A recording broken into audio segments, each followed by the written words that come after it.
Jesu mnonore wangu, muririo wangu, mbonezi munyara, tazimu matambuziko.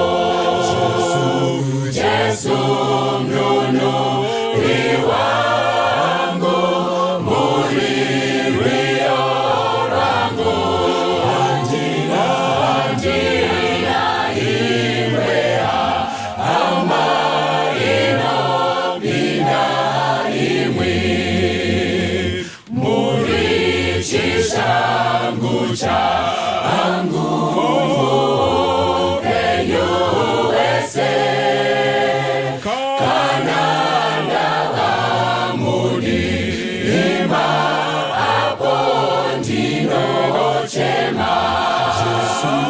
Jesu mnonore wangu, muririo wangu, andina imwea, ama inopinda imwi, tenzindo musimbi ira shamwari yeili, ndino muda kupinda vanhu vese pasi. Jesu mnonore wangu, muririo wangu, andina imwea, ama inopinda imwi, muritufaro rwangu mupasi redima, ndofara nemwikwa azo mudangairo renyu. Jesu mnonore wangu, muririo wangu, andina imwea, ama inopinda imwi. Jesu mnonore wangu, muririo wangu, andina imwea, ama inopinda imwi. Titange tanamata vanhu vaMwari, ngatinamatei. Ishe tomutendai nemukana wamatipa wokutarisa shoko renyu. Tokumbira kuti mutizadze nembiri yenyu, vanhu vaone kunaka kwenyu burikidza neshoko.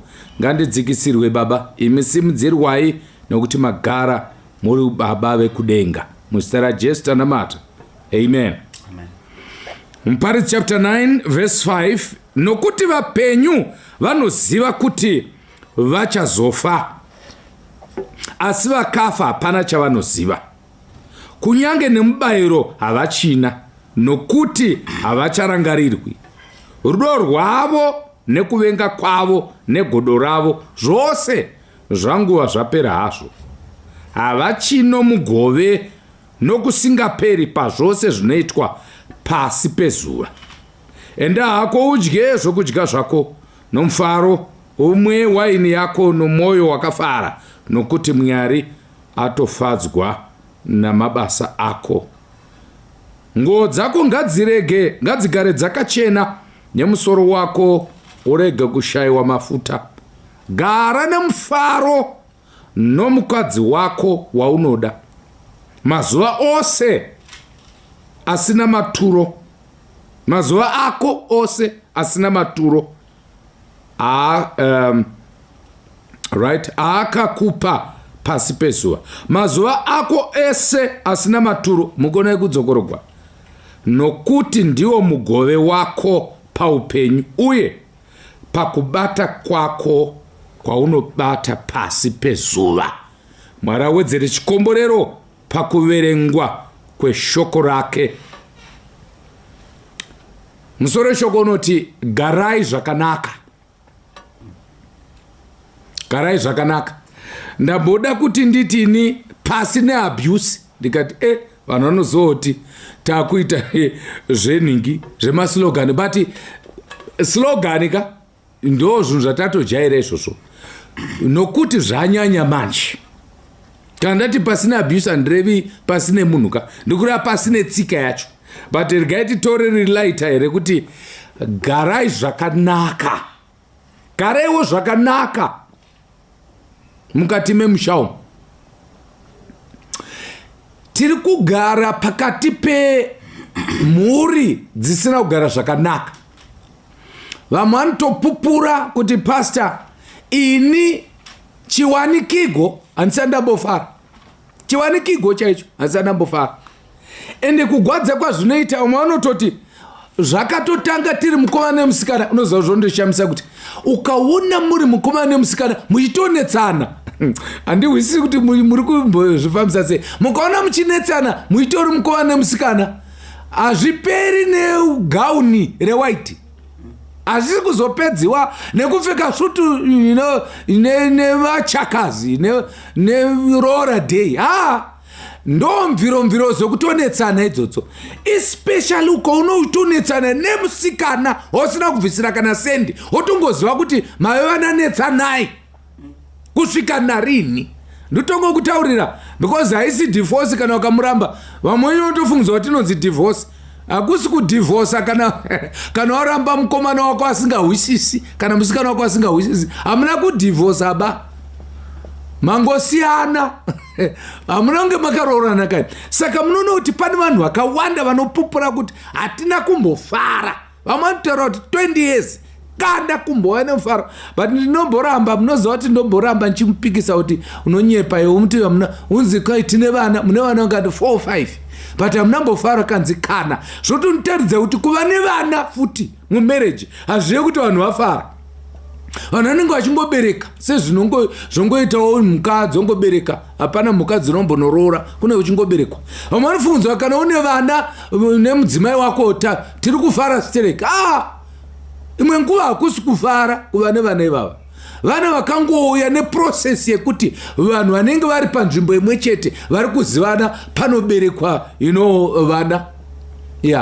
Otherwise miti yese inoita michero yese misango yaigona kungoita mamengo, but imwe inobereka kakanura because iprocess. But masikatano chinhu chandinetsa hadzisidzo dzonyaya. Chandinetsa ndechekuti koseiko nyaya yerufu yabatana nenyaya yemarriage. Mainzwa here nyaya yerufu apa? Vakafa hapana chavanoziva. Isu taingoiverenga panhingika pamaeffort, nokuti vapenyu vanoziva kuti vachazofa, asi vakafa hapana chavanoziva. Inyaya yataiverenga pamaeffort nanhasi inotori right kuiverenga. But ini ndavhunduka pandaiona yakatsamirana nenyaya yekugarisana kwemudzimai nemurume. Ndopandavhunduka ipapo. Ndopandabva ndaona sekuti kusagarisana rufu. Kana vanhu vasingagarisani zvakanaka nemudzimai wake, vanhu ivavo vari murufu, kunhuhwa kwerufu. What does that mean? Munhu akafa chaiche hapana chaanoziva. Kana rudo kana kuvenga zvese zvapera. Are we together? Zvotoreva kuti kana usingagari zvakanaka nemudzimai wako, manzwa iri bhaibheri chiti kana kurangarirwa, ukaona uchirangaridziwa neFacebook kuti birthday remukadzi wako kana nemurume wako, zvotoreva kuti munhu iyeye mukati meupenyu hwako akafa. Nokuti vakafa havarangarirwi, havafungwi. Ndiani akambooneka chitunha vakuinda kunotsvaka kufambira mapepa kuburial order, achitaura kuti takumbofambira burial order yenyu. Hapana. Sezvo unongoita uchibuda mumba usingaudzi mudzimai, chiri kuita kuti usamudze akafaka. Ungauronge chine mukadzi. Saka uchironga nemhuri yekwenyu nanasisi vako nanehama dzako, handizvi? Nokuti mukadzi akadini akafa. Izvozvo wakatotaurira even girlfriend rako uchiti handina mukadzi, nokuti kana munhu afirwa haana. This is why uchidya mari dzako hapana vanhu vakambopakurira chitunha ndiro yesadza panhamo yake. Ameno kwenyu kwedu hatiti izvozvo. Chinobikwa vanhuwe, rinogobikwa romoniwa opakugwa masadza zvokuti kana vanhu vachipiwa sadza muimba ine chituna ende vamatoudza vati budai vatobuda pazhe kudlira pazhe. Vanhu kana vachidla hapana ndiro yechituna. Why hachidle? This is why uchidla mari dzako wega, because wakafirwa mukadzi wako nevana zvituna. Dai unga wachibvuma kuti vanhu hawaidla mari vakatarisa, hawaigona kuita zvaunoda nezvinhu zvako vakatarisa, hawaironga neshamwari dzako zvavasingazive, waioneka kuti ndakumboenda, waitaura kuti uri papi nengari yekuti ninge uchiti vapenyu, but because vakafa hapana chavanoziva. That's why uchiramba nefoni yako pane pawakamboonesa chituna message dzapinda. That's why usingadika kuti uzviitire muchituna umu. Hapana munhu akambodavira foni yerudo mune bhokisi unoenda pazhe. This is why uri kumuti akafa. Saka ndau hapana pauchinzi vakafa hapana chavanoziva, kunyange nemubayiro havachina. That's why usina kana chaunombomuitira, haana kana mubayiro pazvinhu zvako, akatokanzukwa. But ndazonzwa mamwe matipi panapa ndisandaenda kure, matipi ekugarisana kwakanaka. Nai vanhu vamwari ndimobvunza senaenda kure, hamugona kugara zvakanaka here? Hamugona kugara zvakanaka here nemhuri yenyu?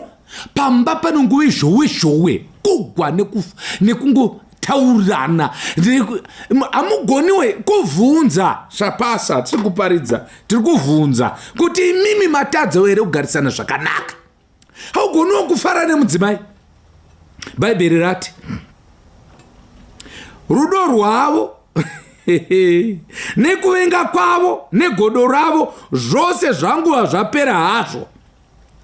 Kuti akuvenge anokuvengerei zvake, anotoona kuti uyu munhu kutomuvenga chaiko kungoita hapana. Kureva kuti iye haachambonzwi anything. Kana kukuvenga hachakuvengi, kana rudo hapasisina. Kureva kuti unovata mubedroom pambhedha nechituna. Ndinokuhla inini kuti une chituna all along, uchibereka vana nechituna, uchirarama nechituna makore, ndiwe wega mupenyu pamba ipapo, iwe wega. Because dai kuchinzi unoziva kuti nevamwe vanhu vapenyu, waiwawo kuti kana mashoko unotaura iwayo, mashoko unotaura ungafunga kuti anogwadza umwe munhu, but matauriro ako uri kutaura kuchituna unoziva kuti hachimbozvirwi. Hauketi mashoko kana wakupopota, because wauri kupopotera akafa. In your mind, that person does not think, haana mafeeling sezvaunoita iwewe. This is why usina mugano pane kuita zvinhu zvako. Zvinhu zvako haunei nazvo. Why? Because hauna munhu in life. Hamugoni here kugara zvakanaka nemhuri yako. Ndo patiri ipapo, usaende kure. Ndo patiri kabva kwanzi panapa kwanzi havachina mugove pazvose zvinoitwa pasi pezuva. This is why munhu mota iri muzita make, imba iri muzita make, bhutsu zvose zviri muzita rake, stendi yamanje manje, even nestendi yekuruzevha iri muzita rake yari 1. Uyu munhu haana mugove. Why? She is dead. Akafa. Hapana chake pazvinhu zvinoitika pamusha penyu. Iwe wega ndiwe munhu ari kungorarama. Ende unoziva kuti kwanzi kudii shoko raMwari, kwanzi wakafanirwa kuziva chinhu ichi. Kana uchida kuti pamba penyu panakidze, idyai. Ani manzwa zvichagwa, ngapadyiwe. Iyo mari yako isingadyiwi ichadyiwa naniko? Ndeparufu here? Ine ngozi here mari yako iyoyo? Mari yako seiko isingambotengewo 100% yekumbomwa juice, kwete 100% yedoro, juice rekumbomwawo. Sei mari yako isingadlike nemhuri yako, inongodliwa nevamwe vanhu vesava? Kwanzi idyai. And the Bible says anofanirwa kuita se musoro wake ngaurege kushayiwa mafuta, uye ngaafuke nguo. Chiri kuita kuti mudzimai wako asapfeke hembe dzakanaka akafaka. Makambochinja here chituna hembe nokuti chakuigwa mangwana chobva chagezeswa futi? Chinongobva nedze kumochari ka? choinda inadzo kumusha dzakadaro chonovigwa. Ndio hembe imwe chete nemudzimai wako because chitunhaka muupenyu hwako haana ruramire kumbozorawo zvinhu, anenge achingonhuwa mweya womumochari. Ndiwe wega wasara nemudzimai wako uchimuzoresa vasirina, vamwe vakatobvako ikoko vanotoda umwe wako. Do you know kuti kana usina hanya nekusimudzira umwe wako panapa, don't worry, kwanzi gara nemukadzi, nyaya yehombe ndeyababa panapa, madzimai tichataura hedu, ndeyababa, kwanzi garai naye zvakanaka. Zvoreva kuti varume vazhinji havagoni kugara nemadzimai avo nemufaro, vanofadza vanhu vekumaraini. Ukamona achirova majokes pagrupu rekuchechi nepakanzi panapa hatidi majokes, anorova joku rakaipa, anogugula majoku emhando achikanda mugrupu rekubasa, rimwe achikanda mugrupu rekwaaimboroja kwaakatobva, ani achisekesa vanhu ikoko kwaangari kokuya kuningi uko padzimba dzemazuva ano kaidzi dzemagedhetsi, ndokwaangari achimo mugrupu rachona imomo. But akabuda mugrupu remhurumu, ari mugrupu redzimba dzaaimborota, ani achitokomenda ikoko. Even kuchikoro kwaakatobva, mwana akatobvako achirimo mugrupu rekuchikoro ikoko, ari kutotaura achisekesa vanhu nemahedmaster imomo. But mukadzi wake haaseki, anorova majokes kuvanhu, but mukadzi wake ane joko afari. Amugoni kugara zvakanaka here nemudzimai? Googlaiwo majokes muchimusendera. Ndochava kuti WhatsApp yacho munoidi kuswera muswere kana kikiki yamambosendera mudzimai wenyu, mameseji anongorasika chete, deleted for everyone, deleted for, achingorashika. But mudzimai haana kana makoniwe here kumbogarawo zvakanaka. Just for manzwa here kuti muri kugara kwenguva yakadii vanhu vaMwari? Hatisi kugara pano kwanzi ngatigarei gozi nguva ipfupi. Hapana mufaro watinawo pano panyika. Very soon munhu amuri kunetsana naye, ndimbotaura nemi vatete, munhu amuri kushupana naye murume uyu hamusi kudla naye Krisimasi yegore rino. Aika muri kuti muri kuenda kure, basa riri kupera manje, kambani riri kuvhara, chitombofarai muchinakidzwa muri pamwe chete. Rega nditaure nemi vatete, nyaya yenyu iyoyi yekuti hamuna hanya neupenyu hwemhuri, muri busy kune zvenyu chete, hamunei kuti umwe wenyu afare.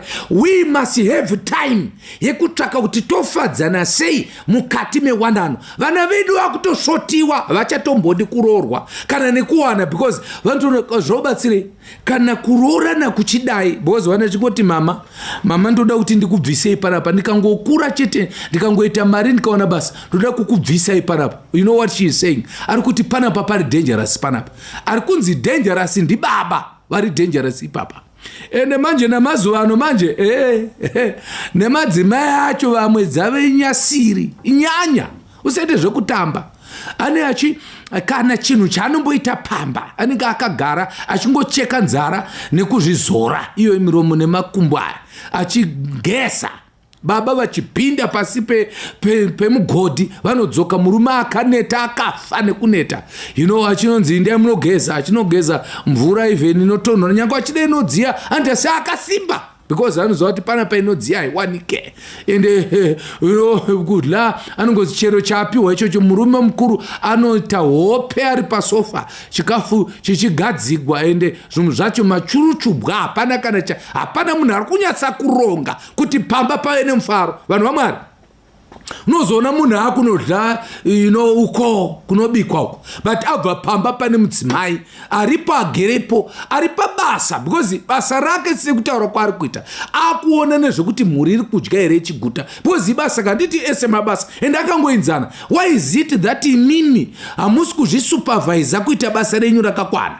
Uyu ari kuita basa rake, that's why asati adzingwa uko, ari kudzoka achibva kubasa, but ime makagara the whole day muchikora, makorero amuri kutaura munoaziva. Saka tikureva kuti umwe neumwe ngaasevenzere kufara kwemhuri yake. Even savana une kuti pamba penyu pari kufadza, haufani kukuunza kusuwa pakati pemhuri. You must not be a source of sadness mukati memhuri yekwenyu. You must be somebody anounza joy. but then uchaona kuti mai vakakutarisa wana vachingoti vakomana ndiye mwana wangu here watakaberekawo. Unoziva kuti ukawinda life kudzokera paya pawakamubereka uchibva naye kuhospital kachinyemwerera uchiti nana kachinyemwerera, and then kakufamba kuti nde kachiita seunga kachidzidzira kufamba. Zvino izvi anokufamba, haiti zvekutamba newe. Unenge uchamudzosera kuya kwakanga achiri kugwesha kachitadza kukambaira, uchikazama uchitasanura makumbo aya kuti asaite mheta makumbo, kusvika nhasi ave murume mukuru akugona kumira akudhiraivha, anokupfumbura nevhu. Why? Hasi mwana ari kuunza mufaro.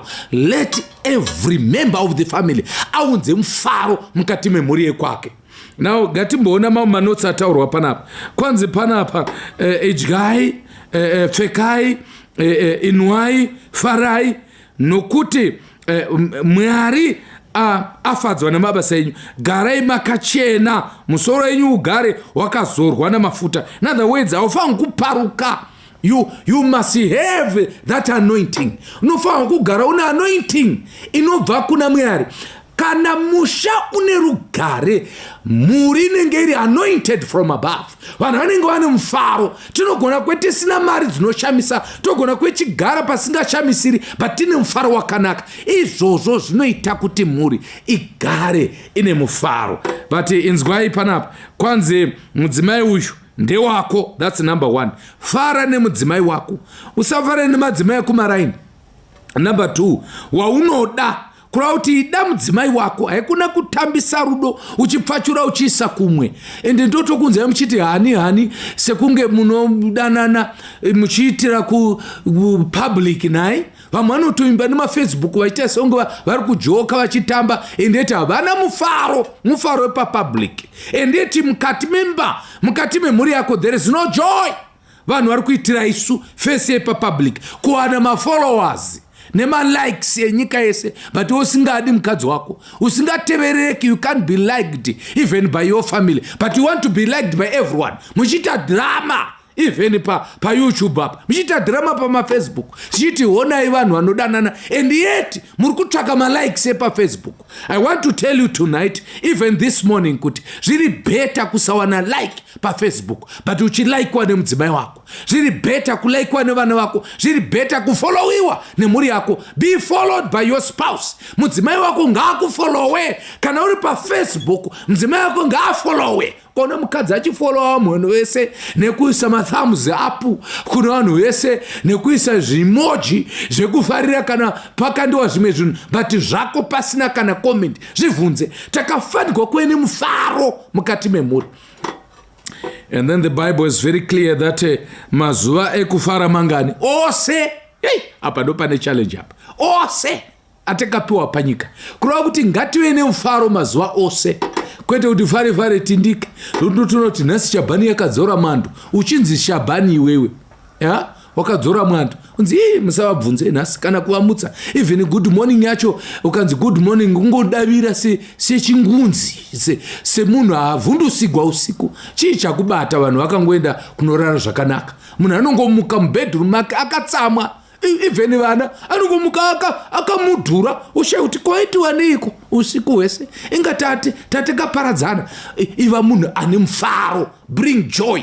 Panga pachechi chaipo, pakati pemama madzimai amene tunopinda chechi, waridzano, dhokasi, kana tive zvoto, kana tive chinyi, pakati penyu sevaprofita vekuchechi kwenyu, semarabhauma, ndiri kureva pakati penyu semadzimai, handikunana madzibaba nemadzimai, ivawo munhu werufaro. So ekunongofungirawo muvanhu uchiputsa mbiya dzevamwe ndiri kureva pamunonamatira, uchibhugumura mbiya dzevamwe vasati vauya kumunamato. Handiti nekusana kumwaya paunonamatira, iva munhu anoita zvakanaka, iva munhu anokuenda mufaro, zvekuti pangava pachechi vanhu ngavafari vachikuona. You see now, the Bible says mazuva ako ose asina maturo awakapiwa pasi pezuva. Now this is now pointing to issue yekuti upenyu hupfupi. upenyu hwatiri kurarama huna kureba vanhu vaMwari, upenyu hupfupi. Ngatishandisei mukana iwoyu wokufarirana nekudanana. Even imimi vasikana nevakomana vari mukati mekugadzira kupinda marriage, sakurirai issue yekufarai nekufarirana nekuwirirana nekuseka, vanhu vachidzidzira kuseka. Ukaona mukomana wako anechingoita serious nemusikana wako achingoita serious sekunge ari kutora mupiro every time, anoita sekunge ari kuchechi. It's not fair, man. Unofanira kuva uri munhu akasununguka akajekenyeka zvokuti kana vanhu vachikuona vanoona kuti vanava nyangwe mukazorambana zvenyu unenge uchiti bati chimunhu ichi chakandiramba bati chakandidzidzisa mufaro, takasununguka. Anomuziva kuti mumwe munhu waudanana naye haasi ucharoorana naye. Mwari akangoona kuti panguva ino anogona kufundisa chimwe chinhu chakanaka chausingazowani kune uya chakanaka. Chikoro ka handi courtship ikotika chikoro. Now the Bible says takafangwa kuve nemufaro. Chimwe chinhu chinoita kuti vanhu vafare kudla kwevabereki chaiko, kudla kwevabereki. Ukaona uchiri uri mutungamiriri wechechi, watova nevana vaviri vatatu, imwe nguva watove kusekondari, umwe wakutorodza wakatochaja, but mai vacho havasati vapera kurogwa. What kind of mockery is that? What kind of mockery is that? Kuti mai vacho chaivo havasati vambobisigwa mari kana mombe yeumai, ivo mai vacho vakutobisigwa mombe yeumai. But mbuya vakadakara vakafa vakapinda mbwiro, hembe yavakainda vakapfeka ndofuko yavakatenga iwe, chinhu chavakafuka vachinofa chozikama nehama ifuko. But havanambopfeka majasi ako iwe, but iwe mudzimai wako akupfeka majasi, iwe akupfeka majasi. Ukaona venyu ichidhura kudarika mari yawakabvisa yerutsambo, zvipe kweseni make venyu ndiyo tezvara wako kaiwe, because venyu yakadla mari zhinji kudarika yatezvara.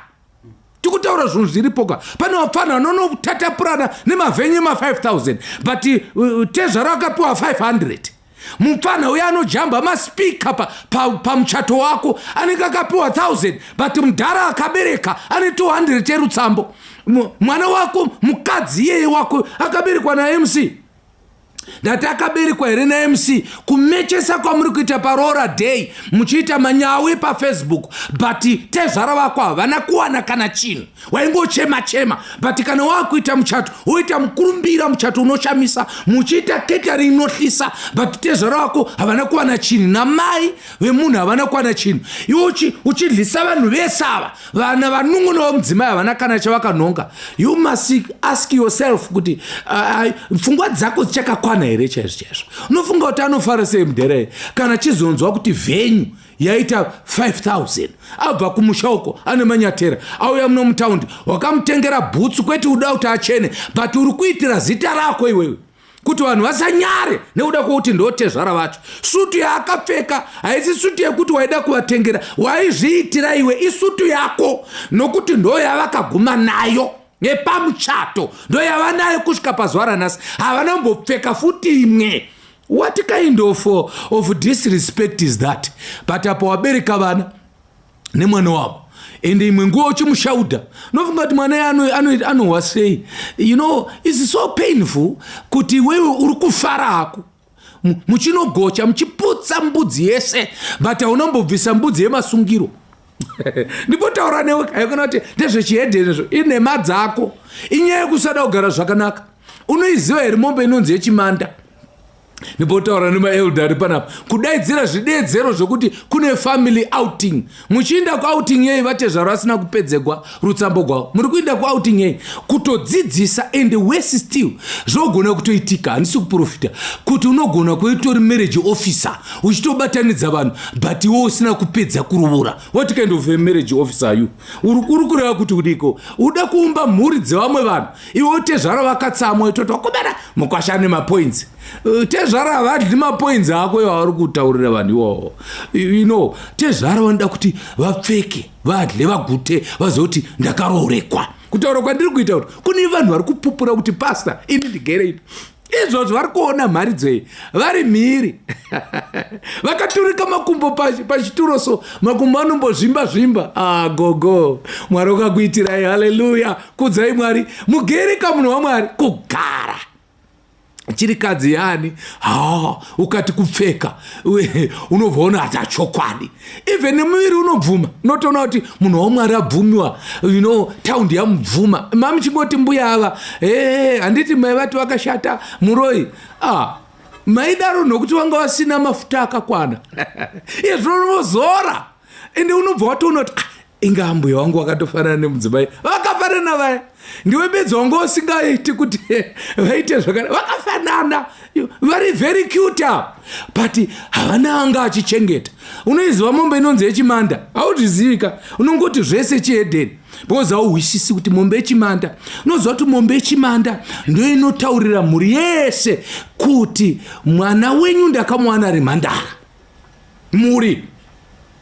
But iwe ndio unozviziva chete kuti yanga iri mhandara. Vatezvara nevamuesa havazvizivi nokuti havana kubvisa mombe yechimanda. Mombe yechimanda herehwika kuti tipe, nokuti imombe yako yekutenda. Kutenda hazvanzi dzemukadzi wako kuti makandibatsira muchidzinga zvikomana zvomaraini kuti ndiwane mukadzi wangushu, ndibatsira. Uri kuti vana vatete kana vachibvambura nyama kudai, mombe yechimanda inourawa vanhu vodla kana vadla. So vari kuti mwana wehazvanzi yangu anga akazvichengeta vachinong'ona. Why? Because wavaudza. Zvino ndio wega unozviziva. Wakapedza here ndo zvine mufaro kwa gara nemufaro nemudzimai wako. Chinzwai vakomana vasati vanoroora, musahle gadzirai mari dzenyu muinde munoroora. Inda unoroora neyauinayo but shanda nesimba upedzise. Haikuna kuchata muchato unoshambisira usina zera newe, uchida kushamisira shamwari dzako nemafoto, and yet hauna kupedzera munhu akakuzvarira chigagairwa. Haleluya. Mwari ngatibatsire panguva ino. And Bhaibheri shoko raMwari rinobva rati, tarisa, handisi kutaura chakavanzika ichi ndechazvokwadi. Handisi kutaura pamusoro pemukadzi nemurume, ndikutaura pamusoro paKristu nekereke. This is what Paul anotaura kuna vaEfeso chapter 5. Inyaya yaKristu nekereke yake. Jesu anoinatsa. Kereke ya Mwari inopiwa perfume inonhuhwira. This is why Jesus achinzi he is the church of God on earth is the extension. Kwanani anga manheri kune umwe. Hausi kunamata here umwe kuti Baba vekudenga, ndinokumbira kuti ndigare zvakanaka. Gara zvakanaka nemhuri yako. Tazvinzwa, ndiwo wakatotiudza kuti mweya yetsvina. Ndio atauda kunamatira kamweya yetsvina yanositaura. Ndio unoti mweya inenge yakubata, ndio yatakuti tichidzinga mweya inokubata iya. Kuna kuita seusinga kana chitisu ndi Satani obva wati pastor vari kundituka. Ndiwo wakatiudza kuti ndi Satani ari kuita kuti udaro. Saka takuti tichimudzingaka uve munhu kwaye, nokuti Satanism inozobokubata. Handiti satanism unongoramba izimu but uchiita tsika dzechisatanizo ndo satanism yacho ka. Toda kuti namata kuti Mwari wakubvise musatanism yoyo, uite munhu ari straight, anogara nemhuri yake zvakanaka, vanoronga pamwe chete, vanowirirana vachidanana, vachikudzana, vachinamata Mwari mumwe chete. Kana wanga usati wakunamata Mwari wezvokwadi, wozvibvunza kuti kana Mwari achindichengeta ndisingaite zvakanaka, ko mhuri yangu ingazondikudzawo sei? Ini ndakafa kunamata Mwari. Tinamate pamwe chete. And then I want to pray for those who are saying, Pastor, we are almost there.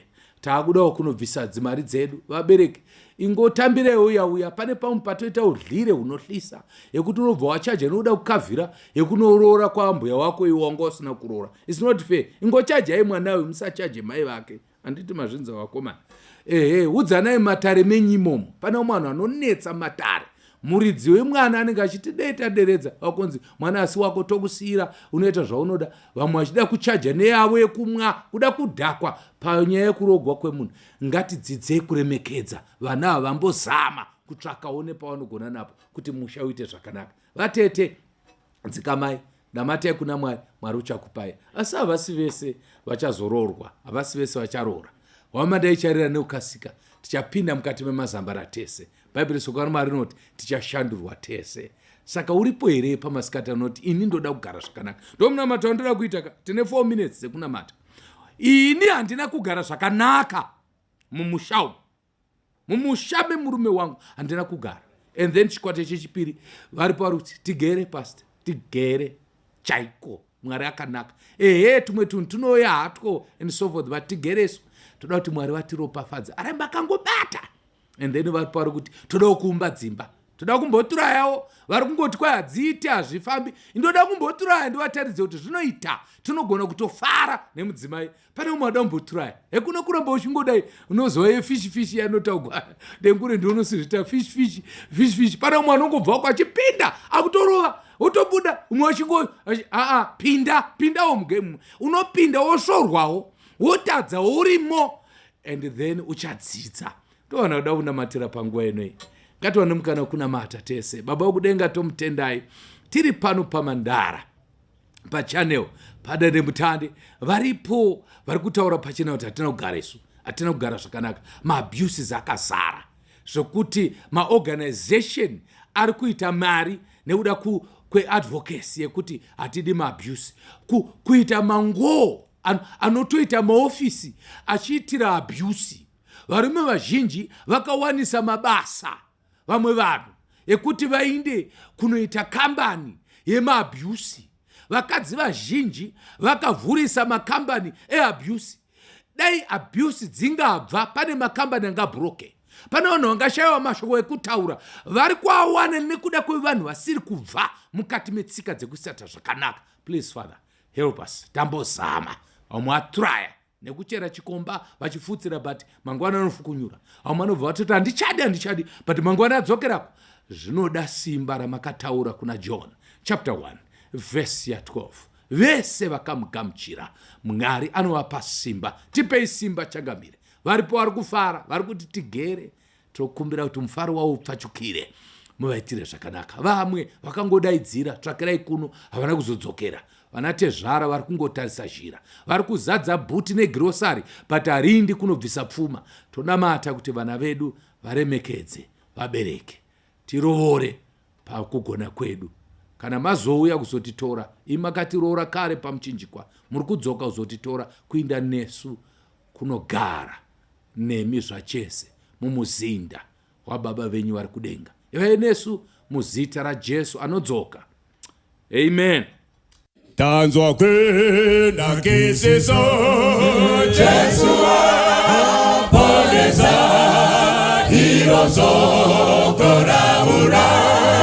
Jesu aponesa ziwisa nyitatese kumirio kwenyanza tenzi anotituma.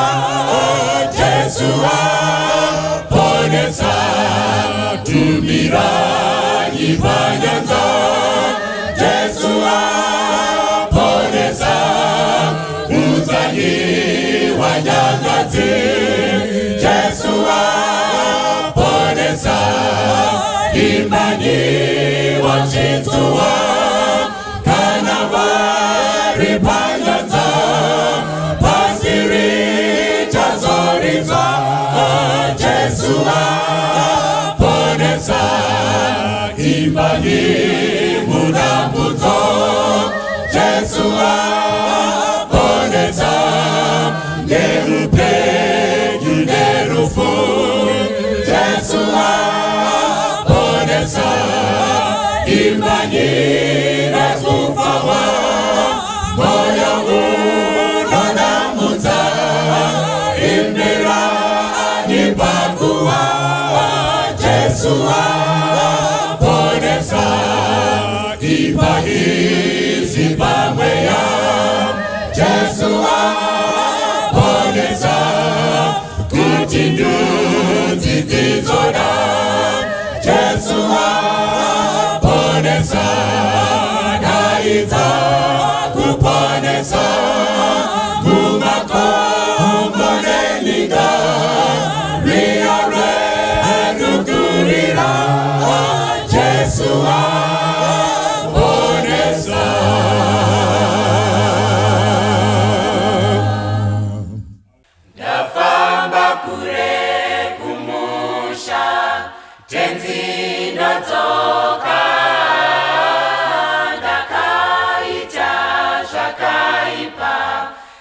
tenzi ndodzoka.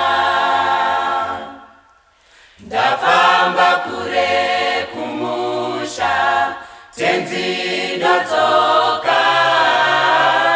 Ndakaita zvakaipa, tenzi ndodzoka. Ndodzoka ini kumusha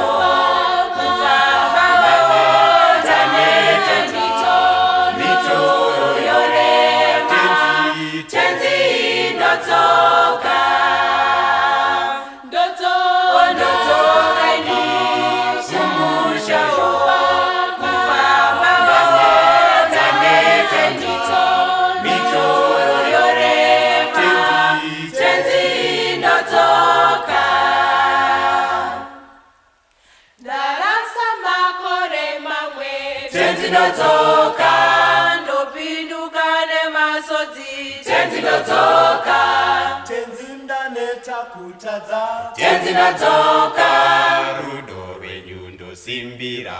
Tenzi ndodzoka, ndarasa makore mamwe. Tenzi ndodzoka, ndopinduka nemasodzi. Tenzi ndodzoka, tenzi ndaneta kutadza. tenzi ndodzoka, rudo rwenyu ndosimbira. tenzi ndodzoka.